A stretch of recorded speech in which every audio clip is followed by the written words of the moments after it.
Hi there, welcome to FoodRight's Facebook Live. This is how to jumpstart your garden.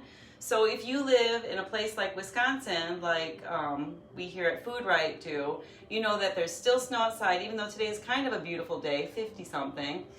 There's no way anything can grow out there, but I'm going to share with you one of my favorite ways to jumpstart your garden so that you can get greens, all kinds of wonderful greens available way earlier than you would if you just planted them from seed outside when it's ready to go in May. So here's what it's called: winter sowing. It's called winter sowing. And even though it's March, it is technically still winter, right? So we didn't miss the boat on this. And the beauty about winter sowing is that you can do it anytime between November and right now, middle of March, right? Just before you start planting. So we're starting it a little bit late, doesn't matter. So I'm gonna just share with you the things that you need for winter sowing, and then next week I'll do another little lesson about how to winter sow. And what you're gonna have to bring is some water, like a watering can. You might wanna have like a work surface. I've got like a cutting board here, and look, but if you've got a, something else that you don't mind scratching up, you don't need that. You're gonna need some duct tape. You're going to need some seeds that grow really well in spring, colder conditions. So I've got, for example, different kinds of lettuces, spinach. I like to do kale. I like to do peas. I got some peas here, and I like to do cilantro and dill. You're gonna wanna use those kind of seeds, not necessarily like a tomato or a cucumber. Just seeds that are like greens, things that grow in spring. Okay, and then you're gonna want some, I already said duct tape, scissors to cut the duct tape, and then you're going to want milk jugs, clean milk jugs. So I'm gonna show you today how to prepare the milk jugs. You've got all week to gather up milk jugs, and if you don't drink a lot of milk, I'll tell you my secret. I usually just go to the local cafe and ask them, hey, do you mind if I come back at the end of the day and get your old milk jugs? They generally don't say no. They give me their milk jugs, and I take them home and I clean them, and you just rinse them out, make sure that it doesn't smell. I usually use a little vinegar or a little bit of bleach, and I don't even use soap. Just rinse them all out. And then you're going to prepare them. So I'm gonna show you how to prepare them too. So this one is already prepared. So you see, I've got a nice clean milk jug. I cut it. See how there's the handle here? I cut it all the way around until it was like this, like it's kind of like a hinge, right? And then on the bottom, I have olive, and on the sides, I have holes, little holes, because we are going to, it's going to be where we plant our seeds, and of course we need to have drainage when we do that. So let me show you how you, oh, I forgot one more thing. You're also going to need to bring some dirt. I have some seed starting dirt. Doesn't matter what kind of dirt you have. You can have potting soil, whatever you got, that's fine. So I've got this clean, nice milk jug. Let me make sure that it's empty. Did I empty it all the way? It had a little bit of water, but it's clean water. It's no big deal. So the first thing I do is I like to use a knife, and I like to use a drill with a nice drill bit like that, a thicker one, right?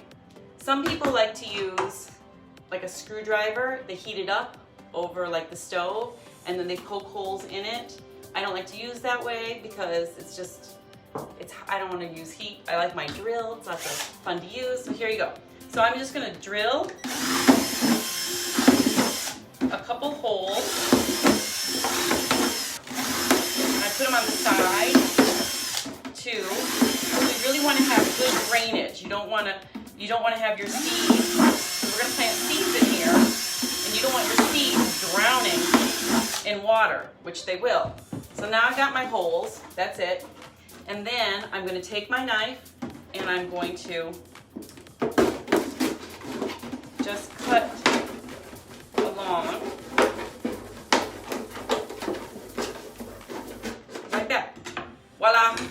And here we go.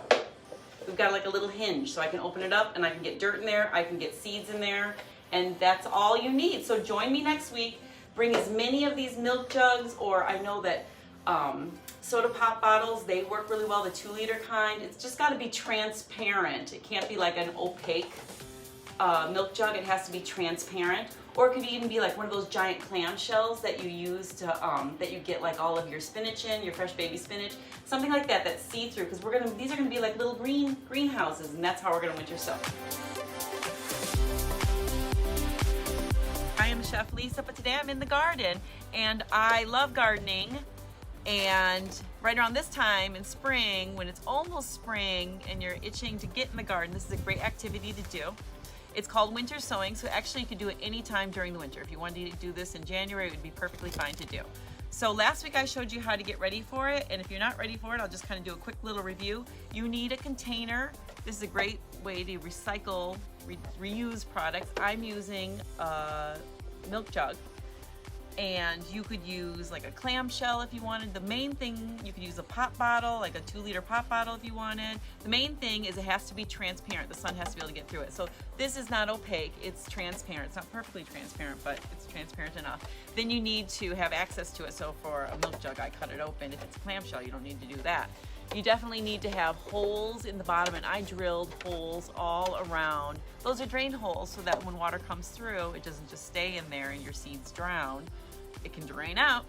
And then I have the milk jug. I don't cover it up all the way. I get rid of the cap because you want some oxygen to get inside. So here it is, just a little hole there. If it's a clamshell you're using, you might want to poke a few holes in the top of the clamshell, not a lot, but a few. And that's it. So that's your container that you're doing it in. You're going to need some dirt for sure.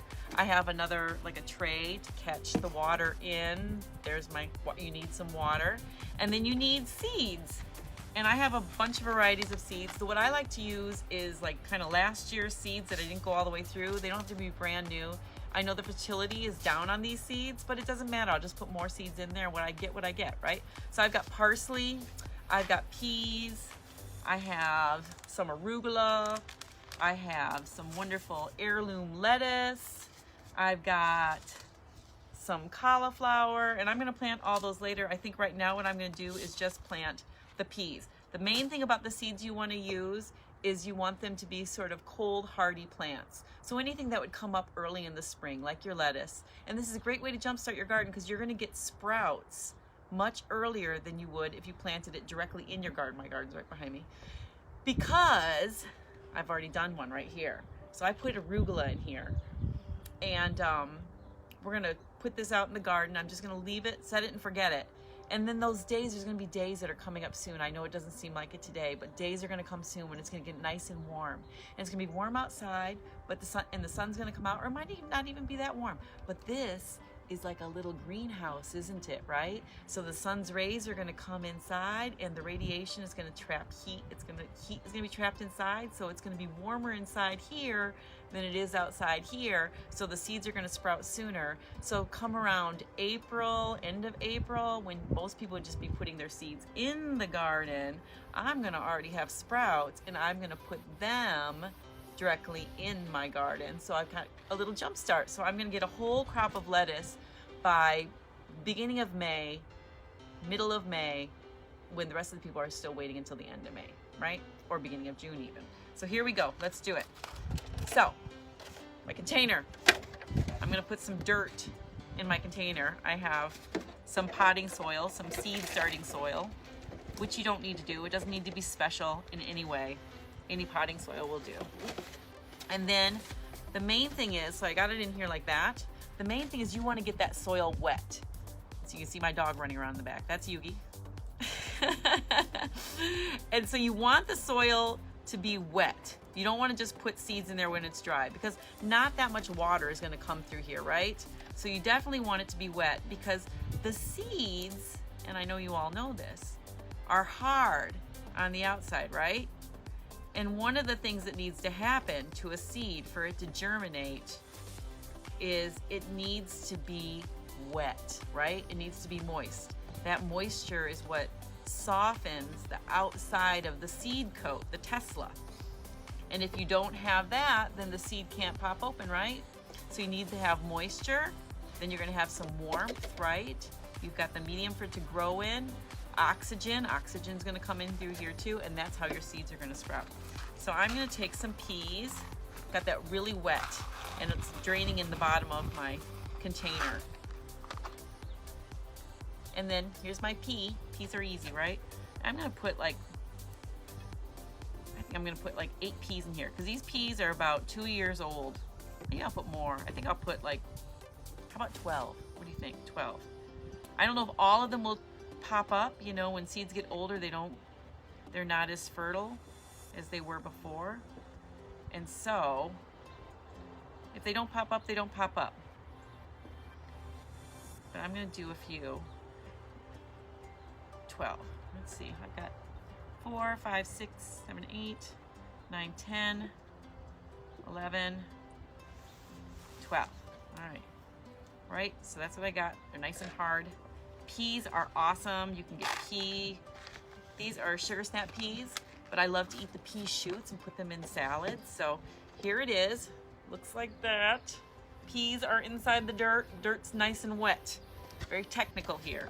Then I have some duct tape that I already prepared, right? And I'm gonna cover that up a little bit. I'm gonna cook because peas are big. If I was doing lettuce, I would just sprinkle them in there and I wouldn't even bother covering them up. And you don't need to cover them up a lot. So there it is, there. And then, ooh, it's wet. Take that down. I'm gonna put the duct tape around it to keep it closed, using my body here.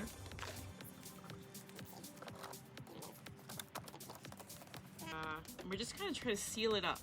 Doesn't have to be perfect.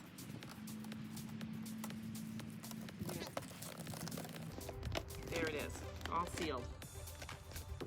And you can do this if you want to. I'm gonna put pea on the top, so I know. I would kind of recognize it anyway, but I'm gonna put pea on the top. There it is. I'm going to put this in my garden, just stick it on top of my garden bed and forget about it. And then when the days start getting a little bit warmer, every now and again, I'm gonna go and I'm gonna look inside and see if something's sprouting. And then come beginning of May, I'm gonna take and I'm gonna transplant these directly into the garden, my little sprouts. And that is it for winter sowing. That's all you have to do. And some years I do like 50 of them, some years I just do a few, but let me know if you try it and I'll meet you back here, how about in May, and I'll show you what I've got in the garden, transplanting it. All right, thank you, bye.